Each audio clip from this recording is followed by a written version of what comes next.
BNP chairperson Begum Khaleda জিয়ার কবরে শ্রদ্ধা জানাচ্ছেন নেতাকর্মী, সাধারণ মানুষ। সাবেক প্রধানমন্ত্রীর জন্য করেছেন দোয়া মোনাজাত। সকালে বিএনপির ভারপ্রাপ্ত চেয়ারম্যান তারেক রহমানের মেয়ে জাইমা রহমান সহ পরিবারের অন্য সদস্যরা খালেদা জিয়ার কবর জিয়ারত করেন। নতুন বাংলাদেশ গড়তে এলো জুলফিকার স্টিল। জুলফিকার স্টিল, ইস্পাত দৃঢ় অঙ্গীকার।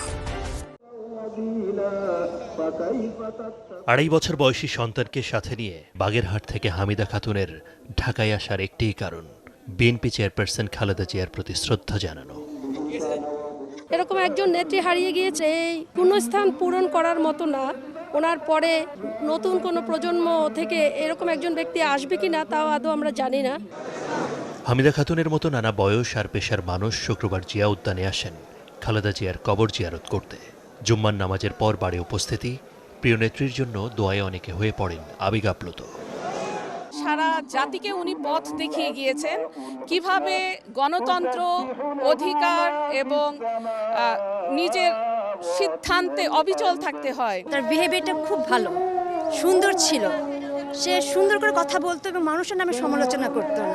মানুষের ভালোবাসা, একজন রাজনীতিবিদ হিসাবে উনি যেটা পেয়েছেন এটা একটা দৃষ্টান্ত খুব কম। সকালের দিকে আসেন তারেক কন্যা জাইমা রহমান, ছিলেন আরাফাত রহমান কুকুরের স্ত্রীসহ পরিবারের অন্য সদস্যরা। দুপুরের পর বিএনপির স্থায়ী কমিটির সদস্য মির্জা আব্বাস সহ দলের অন্য নেতারাও জিয়া উদ্যানে যান, করেন কবর জিয়ারত। প্রত্যয় ব্যক্ত করেন খালেদা জিয়ার দেখানো পথে অবিচল থাকার। একটা অধ্যায় সমাপ্তি হলো, যে অধ্যায়টা বাংলাদেশে আবার কখনো ফেরত আসবে কিনা আমি জানি না।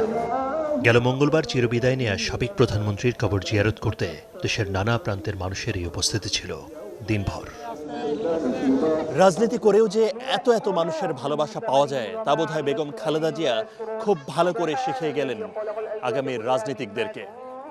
বুঝিয়ে গেলেন, যদি আগ্রাসনের বিরুদ্ধে দেশের স্বার্থে অবস্থান নিতে পারে, দেশের কল্যাণে কাজ করতে পারে নিবেদিত হয়ে, তাহলে এমন সম্মানিত হতে পারবেন তারাও। অদ্দিন সচিব, চ্যানেল 24, ঢাকা।